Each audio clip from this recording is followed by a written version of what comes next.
boy was horrified to find what appeared to be in the wall and went up and poked holes in it, not wanting to be seen by his mother who, of course, would not be able to stop complaining. Luckily, his sister, who had heard the noise, said she'd take care of it herself. So the mother left. Sister quickly grabbed the broom and nervously looked at the wall, gently knocked a big hole, but a closer look revealed that the wall hit a conveyor ladder inside the pile of clutter in which the mother had just lost the key and sister's lost medals were right there. The sister thought it was all a prank by the boy, but she couldn't figure out how a kid could take something and seal it into the wall, even asking his brother to clean everything up before he left. The boy was very frustrated and had to clean up alone. But at the end he found a strange key and curiously took the teleportation ladder to see where it led to. But he ended up in a hidden research room that had obviously been abandoned for a long time. The photo on the wall indicated that the owner of the room was Grandpa Tai. Finally, he found a wooden box with the same symbol as the key in the boy's hand, so he was curious to open it. From the clothes inside, the boy found an old book with a note on it. But as soon as he opened the note, there was a noise behind him. When he turned around to look, he realized that a message appeared on the dusty table, telling them to get out of here. He was so scared that he ran away and told his twin brother about it, only to be complained that he'd read too many fairy tales. The boy went to read the book alone, but the note on it warned him not to open the book or disaster would befall him. But the boy didn't pay any attention and opened the book.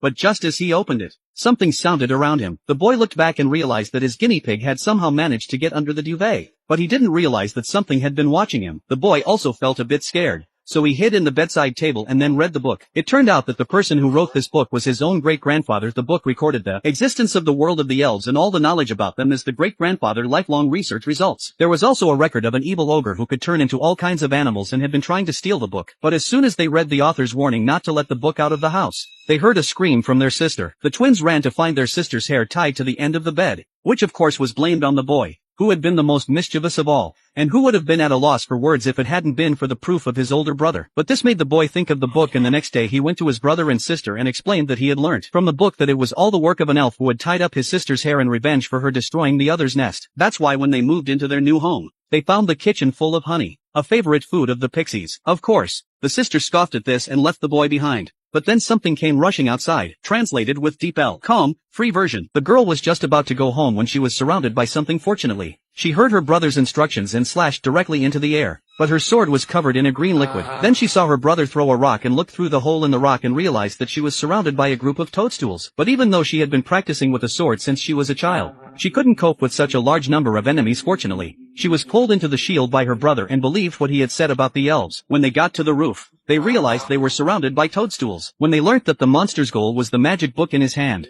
his sister was devastated and said she would hand it over. When she didn't want to hear that, an angry elf suddenly came out and scared the girl so much that she stomped on it, only to be stopped by her brother, who told her to go get the honey right away. The frightened sister could only obey her brother's order. After drinking the honey, the elf turned into a lovely girl. Then she learned from the elf that if she handed over the magic book, everyone would be killed by the ogres. When the second brother heard this, he suggested burning the book, so they threw it into the fire in front of the collapsing monsters. This attracted a crow, which was obviously an ogre. Seeing that his master was alarmed, the toadstool leader softly persuaded him, but the boy could not believe them and threw the book into the fire, making the crow madly banging on the protective shield. But when the fire burned out, the book was unharmed, and its temperature didn't even change, so the two boys didn't know what to do. But it was clear that this had angered the monsters so much that they decided to wait outside the shield. The children could only go to the elves to discuss what to do, but they could not do anything. Their only hope was to go to the owner of the house, the children's aunt. Luckily, the genie knew a secret passageway, and for this reason, eldest brother made a pair of glasses for his sister so that she could see the invisible monsters. So the second brother drew the monster's attention from the front door, while the sister and brother sneaked into the secret passage from the back door. Unexpectedly, the toadstool's sense of smell is so sensitive that it can smell the odor in the underground passage, so it still chased after the two of them, and even found a fierce lizard monster in order to dig the hole quickly. Luckily, the two of them ran fast enough to finally escape from the passageway, but did not know that the two children had just arrived in the city when their mother was at work saw them. The second brother, who stayed at home, was also not idle and learned from an ancient book that toadstools were afraid of ketchup,